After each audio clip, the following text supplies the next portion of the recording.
可以杀死自己的动物。在大自然中，生物为了繁衍生息，被大自然赠予了许许多多神奇的器官。它们有的能够自卫，防御力极强，有的外表炫酷，吸引异性，但有时这些身体部位器官也会伤害自己，有的甚至使它们自己杀死自己。而今天我就带大家认识一下那些能够自己将自己杀死的动物。首先我们看到的是一只外表形似野猪的生物，它的名字叫做鹿豚，但是它与野猪的区别非常之大。它的背是弓形的，而且大腿非常细长，几乎没有皮毛包裹。这个动物喜欢吃植物的根茎，但最为奇特的莫过于它嘴上的獠牙。嘴上长有獠牙的动物并不罕见，但是鹿豚的獠牙可以不断的生长。成年的鹿豚獠牙一般可以长至10几厘米，随着年龄的增长，獠牙最终会破口而出，弯曲，直至反向刺进自己的眼睛或者大脑。一些寿命比较长的鹿豚最终都会因为自己的长牙戳进大脑或者眼睛而结束了生命。而与之相同的另外一种生物麋鹿，它们头上的犄角也成为了杀死它们自己的一大利器。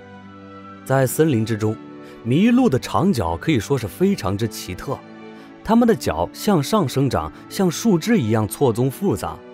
虽然它们不像前面的鹿豚一样被自己的犄角刺中大脑结束生命，但是正是因为错综复杂的鹿角，让它们不得不早早的结束生命。这还要从麋鹿的交配习性说起。麋鹿在交配季节时，公鹿会通过角斗的方式决出胜者，而鹿角因为生长得十分错乱，很容易交缠在一起。在剧烈的碰撞之下，鹿角被纠缠在一起之后很难分开。一旦出现这种情况，这两个竞争者就不得不彼此相互牵制，直到饿死，除非他们被人类及时发现，将鹿角打断，获得自由。但不是每回都能如此幸运的。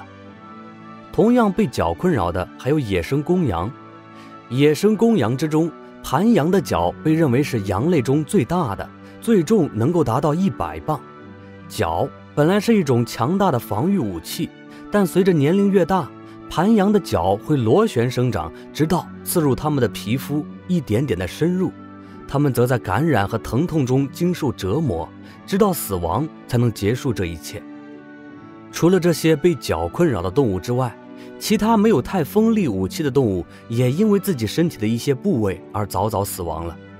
其中绵羊可以说是最让人难以置信的。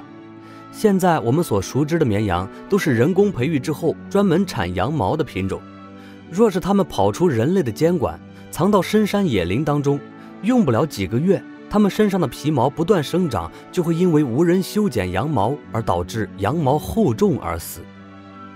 在自然界当中，一些生物为了躲避天敌，让自己活得更长，往往都会有坚硬的外壳作为防御。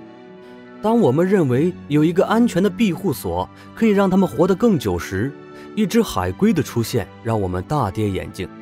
原来这只海龟竟然不能翻身，特别是大型海龟都不能做到翻身这一举动。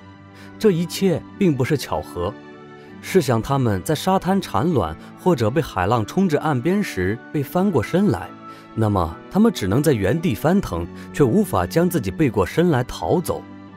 无助的海龟只能独自忍耐着太阳的炙烤，最终却是因为那个防御自身的坚硬外壳而被太阳杀死。这是多么的无奈和悲哀呀！你还知道哪些能被自己杀死的动物吗？请在下面评论区留言分享。想知道更多动物知识，请关注我。